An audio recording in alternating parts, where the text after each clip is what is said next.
મજાદર ગામનો ઇતિહાસ. તમારા ગામનો ઇતિહાસનો વિડિયો જો બનાવવો હોય તો કોમેન્ટ કરો અને સબસ્ક્રાઇબ કરો અમારી યુટ્યુબ ચેનલને. મજાદર ગામ ગુજરાતના બનાસકાંઠા જિલ્લાના એક પ્રાચીન અને ખેતીપ્રધાન ગામ તરીકે ઓળખાય છે. લોકકથાઓ અને આસપાસ મળતા જૂના અવશેષોના આધારે માનવામાં આવે છે કે મજાદરમાં માનવ વસાહત ઘણા સદીઓ પહેલાથી અસ્તિત્વમાં હતી. પ્રાચીન સમયમાં અહીં ખેતી અને પશુપાલન મુખ્ય વ્યવસાય રહ્યા છે. ગામની આસપાસની જમીન ઉર્વર હોવાથી લોકો અનાજ, બાજરી, ઘઉં અને દાળની ખેતી કરતા હતા.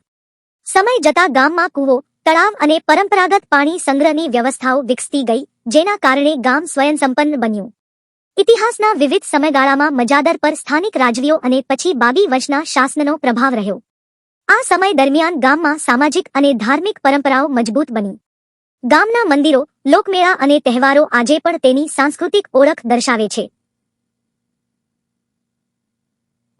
આઝાદી પછી મજાદર ગામમાં શિક્ષણ, રસ્તા, વીજળી અને પાણી જેવી સુવિધાઓ વિકસતી ગઈ.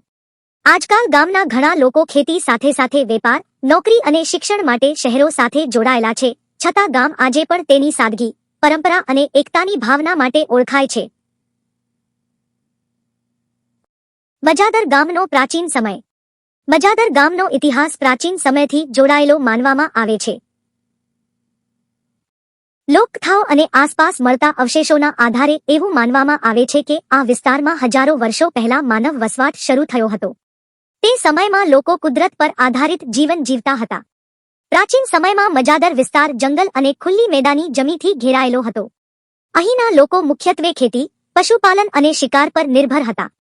વરસાદ આધારિત ખેતી કરવામાં આવતી અને કૂવો, વાવ તથા તળાવો પાણીના મુખ્ય સ્ત્રોત હતા. આ સમયગાળામાં લોકો માટીના વાસણો, પથ્થરના સાધનો અને લાકડાના ઉપકરણોનો ઉપયોગ કરતા. આસપાસ મળતા જૂના પથ્થરો, અવશેષો અને ક્યારેક મળતા માટીના ઘડાઓ તે સમયની સાક્ષી આપે છે. ધાર્મિક રીતે લોકો પ્રકૃતિપૂજક હતા. વૃક્ષ, નદી, ધરતી અને પશુઓને પવિત્ર માનવામાં આવતા. ગામની આસપાસના કેટલાક જૂના સ્થાનોએ આજે પણ લોકો માનતા દેવસ્થાન અથવા પવિત્ર સ્થળ તરીકે પૂજા કરે છે. પ્રાચીન સમયમાં ગામનું સામાજિક જીવન સહકાર પર આધારિત હતું.